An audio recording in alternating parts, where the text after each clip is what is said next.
Okay guys, alam niyo ba kung paano ko na-train yung aso ko na umihi sa tipad? Ito kasi yan.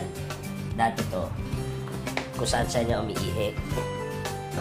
Saan umiihi yan si Storm. Yung ginawa ko, kada ihi niya, halimbawa, naihi siya dito sa area na to, dito sa spot na to.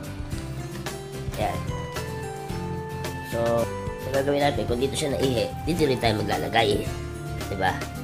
Diyan. So ngayon, ang gagawin nyo, huwag nyo aalisin yan dyan. Ginagawa ko, nilalagyan ko ng tape sa gilid. No? Yung lahat ng side, 4 na corner, nilalagyan ko ng tape para hindi siya mauusog. So tapos umihi na naman siya sa iba. Diba? Maglalagay ulit ako doon. So kunyari, umihi naman siya dito. Dito, yan. Maglalagay ako dyan. Nalagyan ko rin ng tape yan. No? Ngayon, so, dito rin siya, hanggang sa masanay siya ulit. So, dalawa yung iihian yan. Dito, kaya doon, di ba?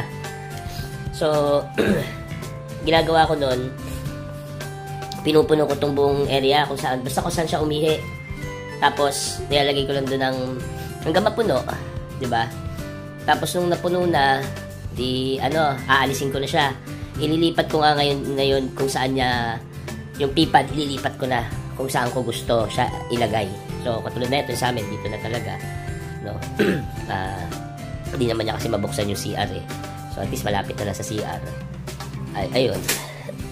Hanggang sa masanay na siya.